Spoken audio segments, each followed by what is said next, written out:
সৌরভ, তোরই দিন রে। গাড়ি, দামি মোবাইল, যেটা চাচ্ছিস সেটাই পাচ্ছিস। হ্যাঁ রে, ঠিকই বলছিস। কি রে শুভ, তুই কবে গাড়ি কিনবি? আমি গাড়ি কিনতে পারবো না রে। কেন রে?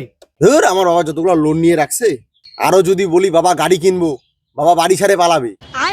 তারপরে সব লোন আমাকে শোধ করতে লাগবে। হ্যাঁ রে শুভ, আমি অনেক মানুষের মুখে শুনছি তোর বাবা নাকি অনেকগুলো লোন নিছে। শুভ, তোর বাবা লোনের রাজা, লোন কিং। ধ্যাৎ, কি রে নয়ন, তুই কবে গাড়ি কিনবি? কিনবো আর কিছুদিন পরে কিনবো। এখনো হামাগুড়ি দেওয়া ছাড়লো না, ওর আরো বড় বড় লেকচার গাড়ি কিনবে। ধ্যাৎ। তুই একটা কাজ কর, ওই বাচ্চাগুলো হাঁটা শিখে না গাড়িগুলোতে, তুই ওগুলা কিন। শুভ, এটা কথা কিন্তু তুই সত্যি বলছিস। দেখিস একদিন আমি ঠিক গাড়ি কিনবো, আর ওই গাড়ির নিচে তোকে আমি চাপা দিব। সরি বন্ধু, তোর যা হাইট তোকে শোরুমে ঢুকতে দিবে।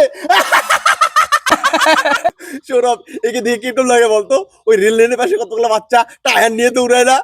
হ্যাঁ হ্যাঁ, হ্যাঁ, ওরকম লাগে একে দেখতে।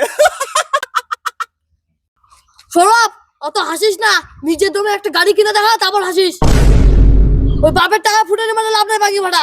ওই একদম ফালতু কথা বলবি না। এই গাড়িটা আমার বাবা আমাকে কিনে দেয়নি, ঠিক আছে? আমার বাবা আমাকে গুটকা খাওয়ার টাকাটা দেয় না, আর ও গাড়ি কিনে দিবে? ওই তোরা কেচাল করিস না, মারপিট কর রে। এই গাড়িটা আমাকে আমার দাদু কিনে দিছে। গাধা দাদুর গাধা নাতি। কে? না, মানে তোর দাদু খুব ভালো। তোর দাদু তোকে কি ভালোবাসে। ওই আমার দাদু না খুব ভালো। আমার দাদু যখন বেকার ভাতা পায়, আমাকে তখন হাতে 100 টাকা করে দেয়। ও শুভ, তোকে তোর দাদু কিছু দেয় না? আমার দাদু মারা গেছে। ও সরি ভাই, আমি তো জানি না। আমার দাদু নাই তো কি হয়েছে? আমি ভগবানের কাছে প্রতিদিন প্রার্থনা করি, হে ভগবান, আমার দাদুকে তুমি সবসময় গরম তেলে ভাজবা। শুভ, তুই পাগল নাকি? ভগবান তোর দাদুকে গরম তেলে কেন ভাজবে? কেন ভাসবে না? কেন ভাসবে না? ওই হাই রোডের পাশে সবগুলো জমি আমাদের ছিল, আর আমার পোত পাকা দাদু সব জমি গরিবদেরকে দান করে দিছে। আর যাদেরকে দান করছে, আজকে আমরা ওদের বাড়িতে কাজ করি। আজকে আমার দাদুর জন্য আমাদের এই অবস্থা, লোন নিয়ে একাকার। সত্যি রে শুভ, তোর দাদুকে গরম তেলে ভাজা উচিত।